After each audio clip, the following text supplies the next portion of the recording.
sama tumiis.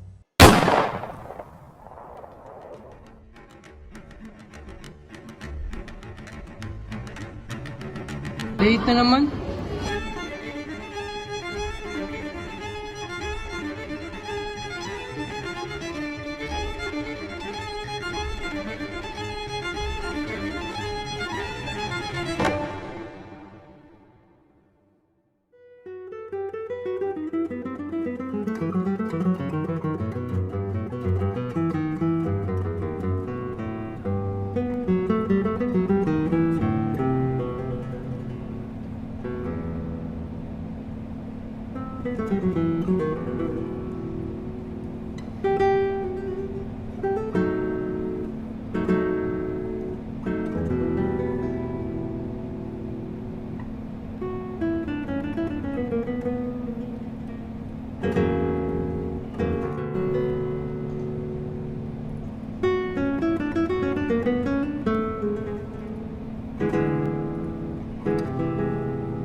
Mukhang interesado ka sa kasaysayan, Iho.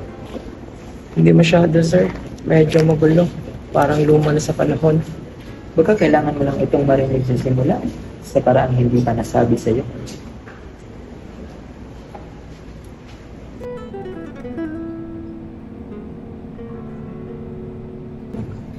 Nagsimula ang lahat sa sintahanan sa Kalamba.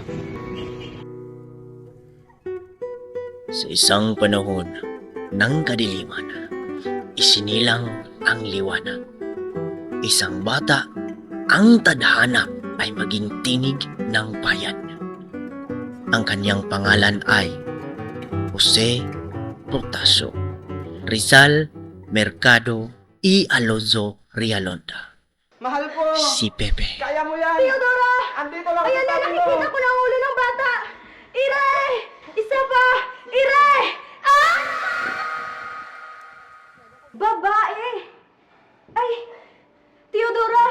Lalaki pa lang iyong anak! Francisco! Isinilang si Pepe sa gitna ng pag-asa at hirap. Sa laki ng kanyang ulo, muntik na nitong ikinasawi ng kanyang ina.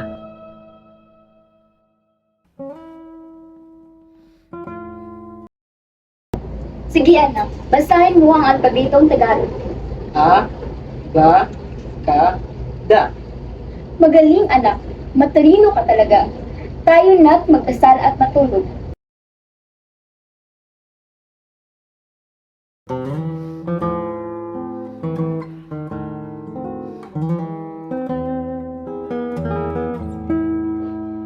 El elefante es un animal grande y fuerte. Es el animal más grande de la tierra. Es un animal interesante porque ellos usan sus troncos para tomar agua. Pepe, nakikinig ka ba? Alam mo ba ang kwento tungkol sa gamo-gamo? Hindi pa po, Ina. May batang gamo-gamo na sinabihan ng kanyang ina. Huwag kang lalapit sa apoy, masusunog ka. Pero matigas ang ulo ng bata.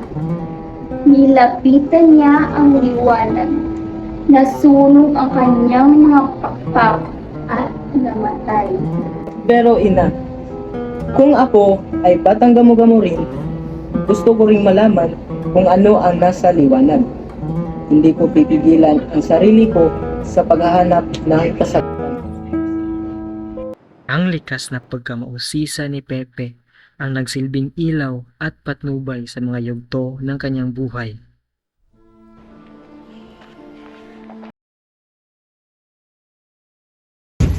Alas 6 na anak, tayo na't magrosaryo. Ama, bakit siya pa? Bakit si Concha? Wala tayong magagawa anak, tanggapin mo na.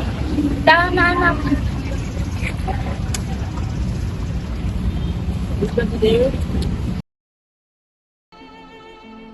Ang pagpanaw ni Concepcion ang unang hapding tumimo sa puso ni Pepe. Isang kirot na sa kalaunan ay humubog sa lalim ng kanyang damdamin at kaisipan.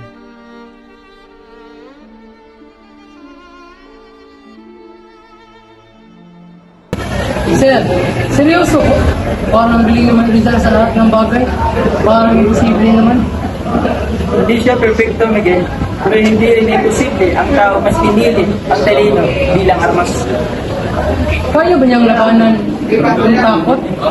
Parang mabigat na ng buhay niya. Ang tunay na tapang ay yung mas pinili mong lumaban kahit natatakot ka.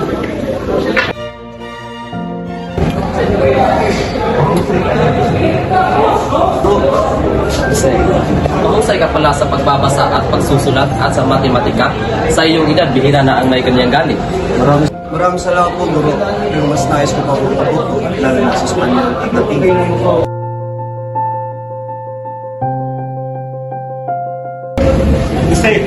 Guro, mahusay ka rin sa sini. Bayong mga guwit at tula ay may lalim at ganda. Pagpatuloy may respeto ang guro. Guro, huwag kang mabalis sa iyong kapalangan sa wika. Darating ang panahon at ito ay iyong maaaral. Pagsipagan mo ang pagbulihan mo. Si Jose ay napakahusay na bata. Ngayon na, Korea. Alam ko na eh, masdan mo kanyang hak. Buti naman ho. At maraming salamat po sa inyo, mga upo. Hindi ako titigil sa pag-aaral.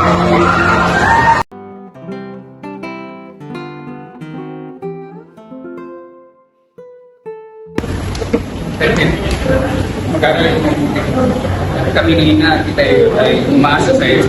Opo, Kuya Tashano. Hindi mo po kami bibigutin.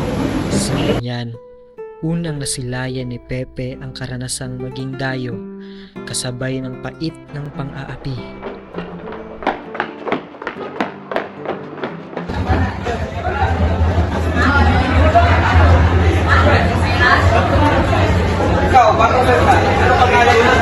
Ignacio Rizal, Mercado, Yalonso, Yalonda po, Guro. Marunong ka ba ng Espanyol? Konti lang po, Guro. At Latin? Konti rin po. Hindi lang banda, ramang pa. Mahimik, ikaw Pedro, ang ingay mo.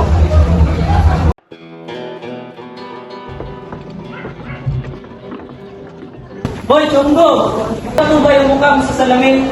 Mukha kang unggoy! Chunggo, ikaw naman ay bangus. Laging bukas ng bibig, pero walang silbi.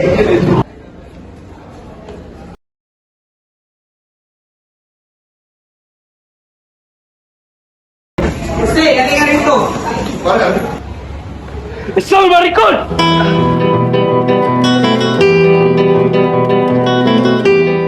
Matapos ang kanyang pagkikipagsapalaran sa binyan, bumalik si Pepe sa Kalamba. Ngunit hindi roon nagwakas ang pagyabong ng kanyang karunungan.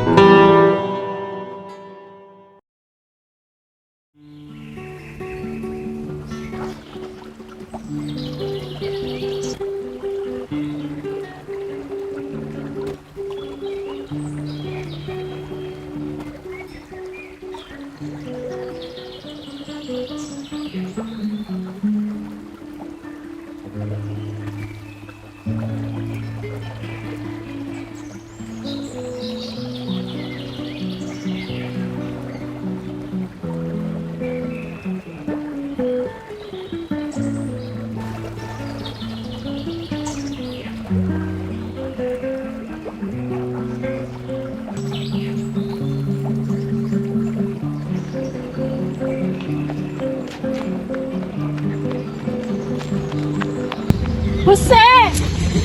Jose! May maganda akong balita! Nandito na ang sulat. Tunay ba ito, ate? Sa wakas, makakauwi na rin ako. Bato ng aking salimsim. Dito ako nangangako. Hindi ko kakalimutan lahat ng aking naranasan dito. Sa Ateneo Municipal de Manila, si Jose ay namukadkad bilang isang huwarang mag-aaral taglay ang talino, sipag at matayog na pangarap. Sa murang gulang na 16, tinamo ni Jose ang pinakamataas na karangalan sa Ateneo, patunay ng kanyang angking talino at sipag.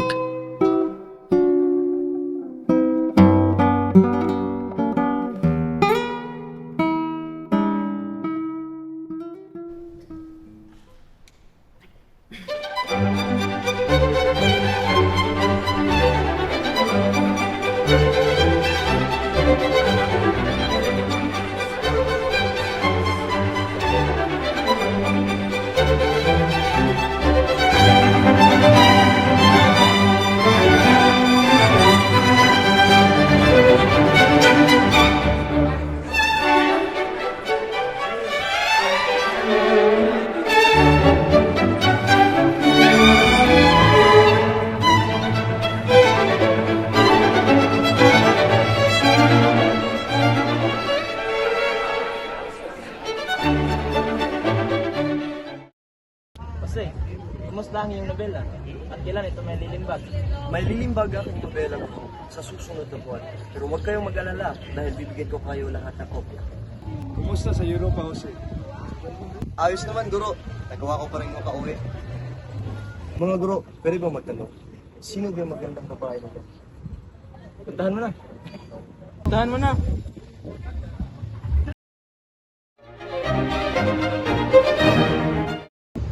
Jose, halika. Ipapakilala kita sa anak ng pinsan ni Inay na si Leonor. Magandang hapon po. Magandang hapon po. Ikaw pala si Jose Rizal? Marami na akong narinig tungkol sa iyo. Sana'y mabubuti ang narinig mo. Sabi nila, magaling kang magsulat.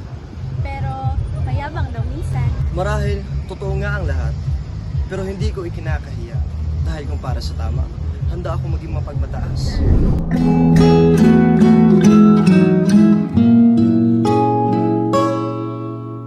Nang una ko siyang masilayan, huminto ang umaga sa paghinga. Ang kanyang ngiti, tila liwanag na di kayang tapatan ng araw sa umaga. Hindi ko siya kilala, ngunit tila matagal ko na siyang iniintay. Sa kanyang mga mata, natagpuan ko ang katahimikan na aking damdamin. Siya, si Leonora, at ako'y nagising, hindi sa sikat ng araw, kundi sa init ng damdamin, unti-unting sumisiwag sa aking puso.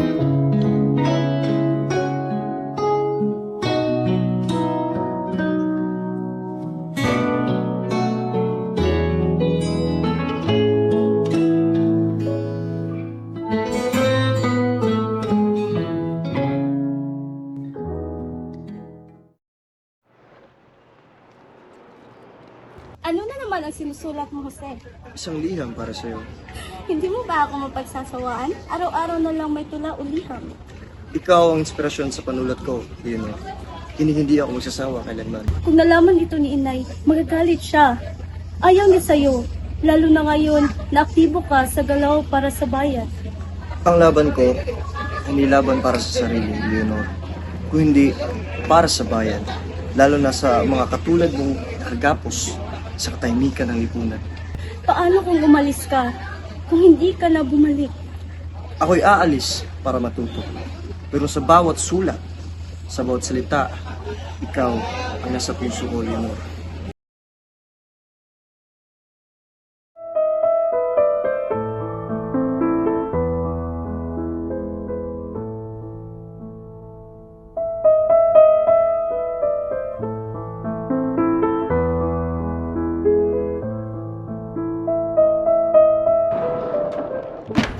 Leonor, itigil ang pagtugtog. Nakakahiya sa mga kapitbahay.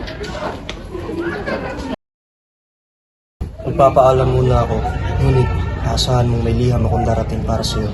At ako'y sasagot. Paligid mo.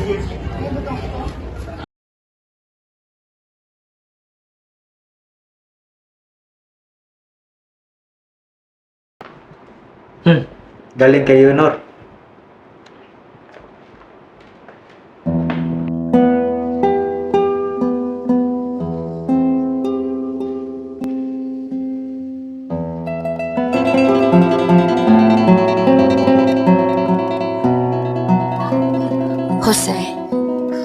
Patawad kung hindi ko na kayang ipaglaban pa ang ating sumpaan. Ilang taon kitang minahal sa katahimikan at lihim. Ngunit ngayon'y tinatanggalan ako ng karapatang pumili para sa sarili. Pinipilit nila akong magpakasal sa isang lalaking hindi ko iniibig. Araw-araw akong lumuluha. Iniisip kung anong mukha ang dadalhin ng bukas kung hindi ikaw ang kasama. Jose, sana'y patawarin mo ako. Hindi ako naging matapang gaya mo. Ngunit, kailanman hindi kita kinalimutan. Sa puso ko, ikaw pa rin ang bulak kung hindi natapos.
Ang pagmamahalan ni na Jose at Leonor ay sinubok ng distansya, panahon at takot ng mga magulang.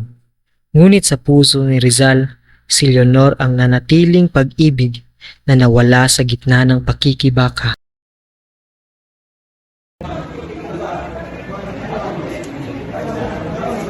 Sir, sakit na. Parang sa telenovela. Pero mas ito, mahal niya, pero hindi sila pwede. Ngayon talaga minsan yung pag-ibig. Hindi lahat ng paggana ay may gandang pala. Minsan, mas pinili mong mahal. Kahit hindi ka binili. Kung ako yun, baka sumuko na. Hindi sumuko si Rizal. Dala niya si Leonor sa bawat wala, bawat lihaw, at kahit sa huling sandali. Kaya siguro ganun kabigat ang Maria Clara sa Lola. Eksakto. Ang bawat salita sa nobela sinulat mula sa sakit at alaala. Eh sir, parang pinili ka ng kalikuran ng tao na. Masakit. Minsan ang paglitaw ay hindi pagkatalo, kundi kabayanihan rin, lalo kung alam mong may malaki ka pang misyon na dapat tuparin.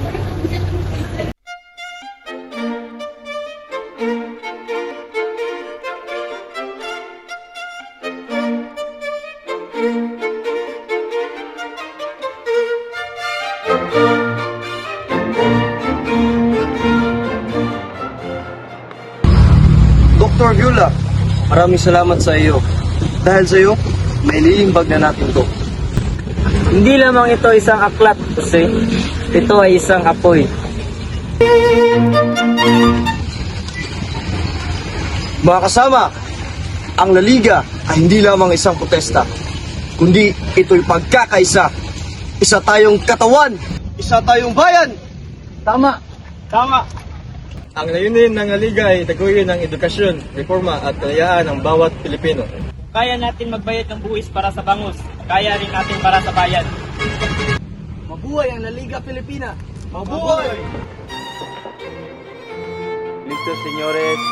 1, 2, 3.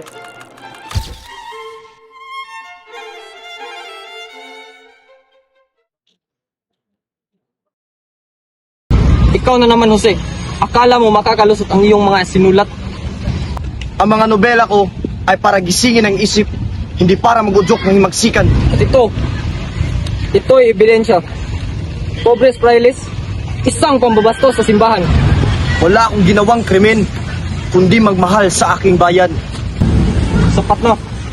Ipapatapon kita sa dapitan. Komandante!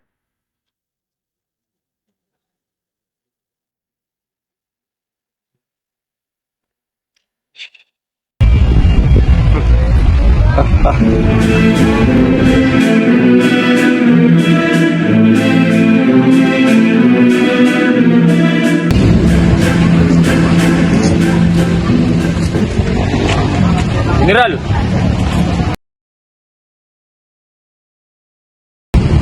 Dito ay pinapunta si Dr. Rizal de General Bispol. Kayo na ang bahala.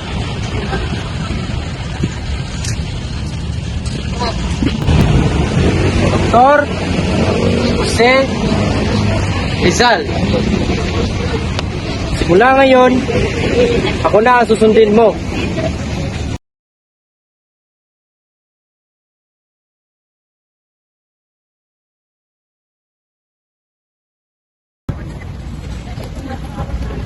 Jose, tumama ka sa Bulacan. 6,000 ang sa'yo. Ito ba? Oo. Mas gagamitin ko to sa paaralan, sa palengke, at sa bayan. Jose, kailan ka ba babalik sa simbahan?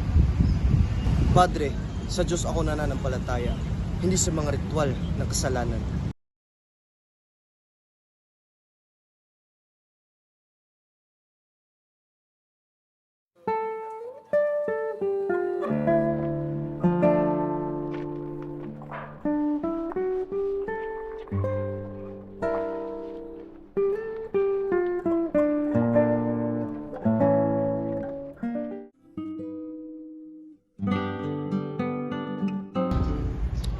Good morning. I'm Josephine Brockett from Hong Kong, and this is my stepfather, Mr. Toffer.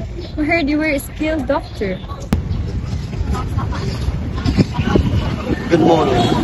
You're most welcome here. Please have a seat.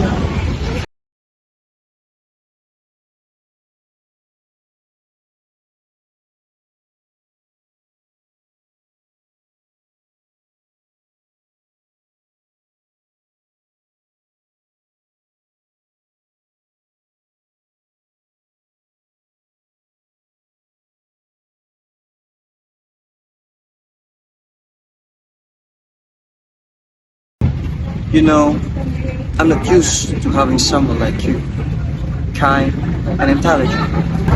And I'm not used to someone who loves his country more than himself.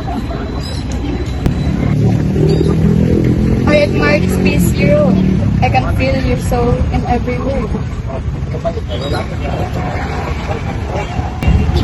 You know, and every word I write, it reminds me of you.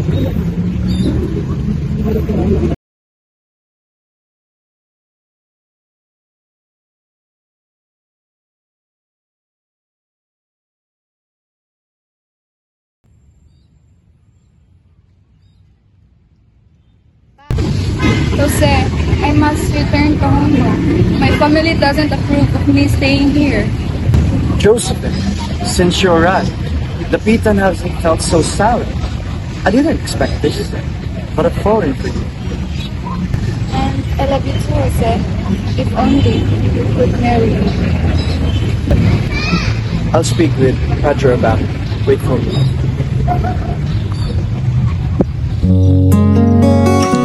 You will know what I expected. A doctor, yes, but also a man burdened with too much hope and far too much sorrow for one heart to hold. When I first saw you out your clinic, I never imagined I'd find myself seen. Not as a duty, not as a name, but as someone who could matter. It wasn't grand, it was the small things. The way you listened, the books you shared, the stillness between us that felt like home. I never meant to fall, but in your kindness, your mind, and the way you never turn your gaze from truth, I found something I never knew I needed. Di man ganun kasigurado sa tugon mo. So I vow this, Jose. Whatever days were given, I will love you in all of them. Not loudly, but deeply and always. Umabuting ka na Josephine, itong sa gitna ng lahat ng laban sa buhay, you remain my light and strength. Kahit tayo'y pinaglayo ng tadhana, my love for you never wavered. I promise to stay faithful and memory, in heart and in spirit. No matter what happens, ikaw ang huli at tunay kong pag-ibig. At sa wakas, umabuting ka na. Itong oras ng pagsuyo maiharap sa may altar. Saksing kalangitan, sakali at sakali mang ako'y ang pagbigyan. Inhale.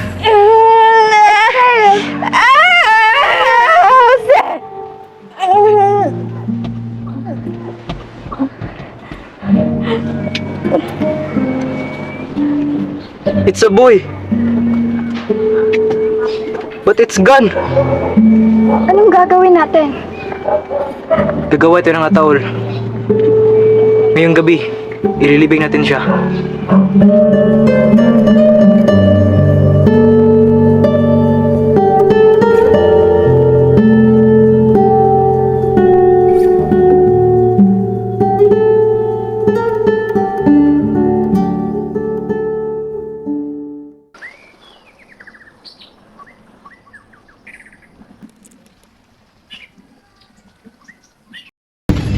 Very nice. Jose, may dumating na sulat para sa iyo.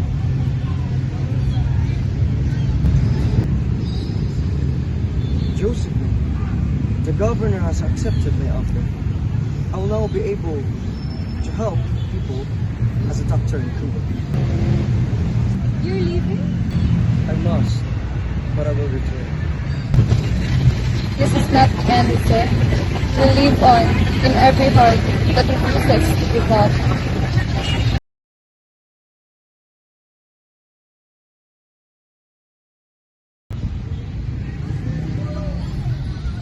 Did I have to sweep in Josephine, scar you? sa bawat sandaling kapiling kita, dama ko ang katahimikan sa gitna ng kaguluhan. Bittersweetness Ngunit ngayon, kailangan ko nang tuparin ang tungkulin sa bayan, kahit ang kapalit ay ang paglayo sa iyo.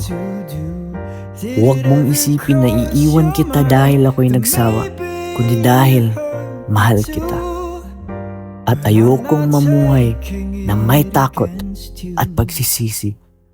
Paalam, Josephine. Since the beginning, I never wanted anything but to see you reach your dreams. I knew that you just wanted me, but I had dreams of my own, and I just couldn't let them go. So I apologize for coming into your life just to break your heart to pieces and to leave you in the night. So goodbye to the ones we once loved. Sir, paano niya kinaya yung lahat? Iniwan siya ni Josephine. Nawalan siya ng anak. Nilibing niya ang kanyang sariling pag-ibig. Hindi niya yung kinalimutan, Miguel. Higpit niya ang mga alaala. Pero mas malaki pa siyang iniibigang bayan. Hindi ba siya nagalit? sa tadhana sa Diyos. Nagdasal siya hindi upang makaligtas, kundi para maging matatag.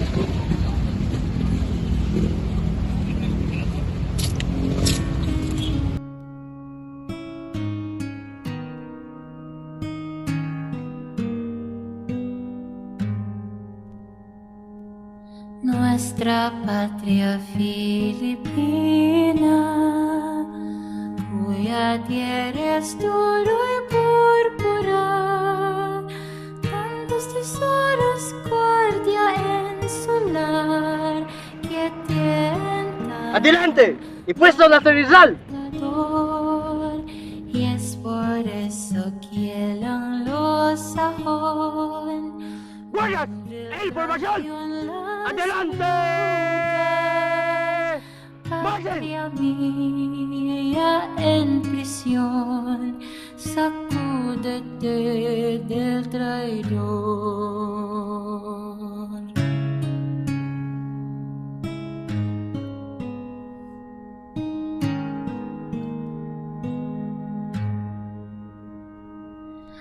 Ang bayan kong Pilipina. ¡Listo! ¡Alto! ¡Doctor Rizal! ¡Últimas palabras! ¡Samatum est! ¡Firmes! ¡Apuntad! ¡Prepare! Sa mga huling sandali ng aking buhay, muling bumalik sa aking alaala ang aking pagmamahal. Dalawang damdamin, dalawang kwento, dalawang pusong minsang naging kanlungan ng aking pag-ibig. Leonor, ikaw ang una kong sinilayan sa liwanag ng kabataan. Sa bawat liyam mo, dama ko ang init ng pag-asang pinanghawakan ko sa panahong ako'y naniligaw. Ikaw ang katahimikan sa gitna ng aking pagkikibaka. Ang panalangin na aking binubulong sa gabi, ngunit pinagloroan tayo ng kapalaran. Pinutol ng distansya at hadlang ng pamilya ang ating ugnayan. Di ko man nasabing muli, ngunit sa puso ko, hindi kailanman nawala ang alaala mo. Josephine, sa dapitan ka dumating, sa panahong ako'y walang ibang sandigan, kundi pananampalataya at paglilingkod. Dumating ka tulad ng sinag sa dapit hapon. Tahimik, ngunit puno ng init. Sa kabila ng sakit, ng pagkamatay ng ating anak, at ng mundong hindi lubos na tumanggap sa atin, pinili mong manatili. Sa iyo ko nakita ang pag-ibig na handang magsakripisyo at lambing sa gitna ng unos. Sa iyo, muli akong naging buo.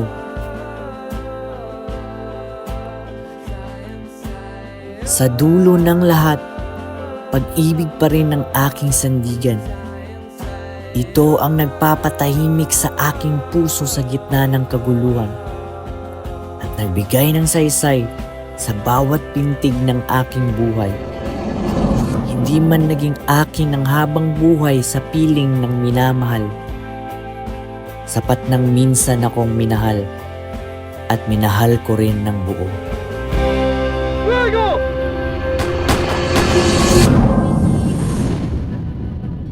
Nasadlak sa dusa, ibon mang may layang lumiban, pulungin mo at umiiyak. Bayan pa kayang sakdal dilag, ang di magnasang maka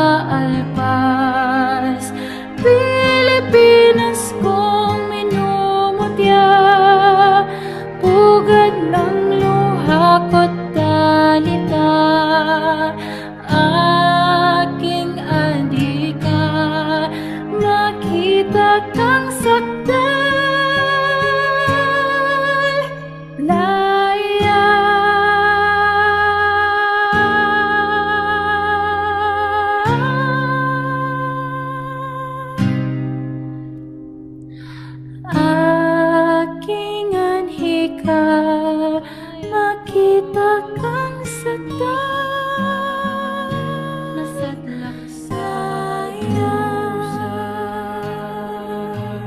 Ibon mang may layang lumipan, pulungin mo at umiiyak.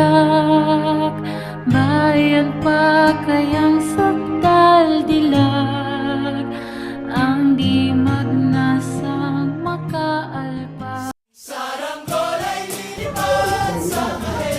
Oh. Alas 6 na anak, tayo na't mag-rosaryo.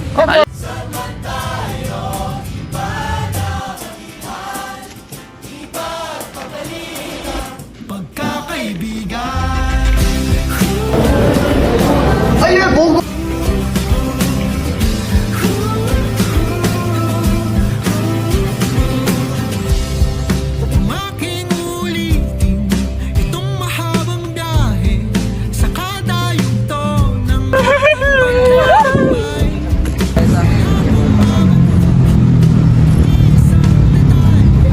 Susi, tumama ka sa bulb. magkasabay sa pagpadya ng kulimlim na tinadhana. Di magmamaliwating mga gunita.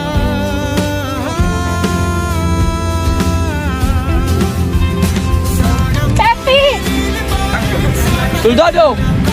El puesto! Adelante! Fuego!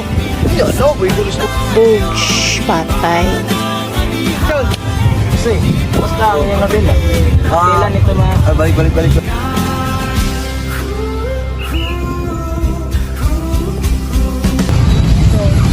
Totoo ng aking salimsim. Ay, balik.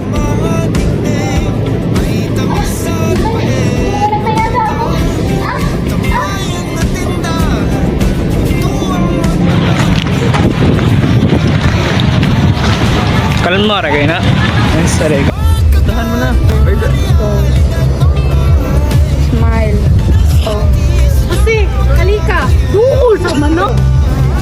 Marahil totoo nga ang lahat. Pero hindi ko kinakahiya. Mahal ko para sa kama. Handa ko magpang Action! Pizza, kanina galis kamera. Para asa po na yung pagpiano sa dahon daw.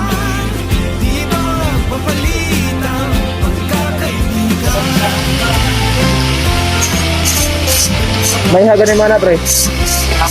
Bahay ka na ba?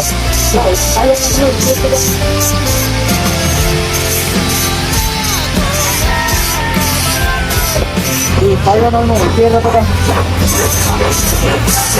Berde, mahal ko.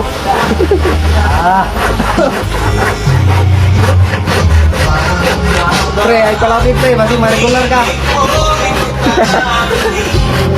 Sip-sip, kena squatter, kena purman.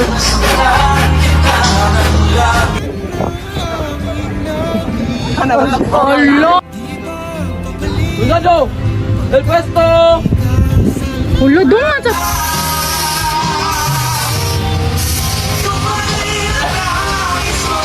Tambay lang sa Gedli.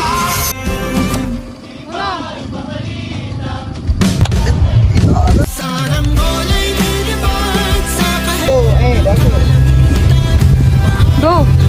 Sabi nila, ay, bababa.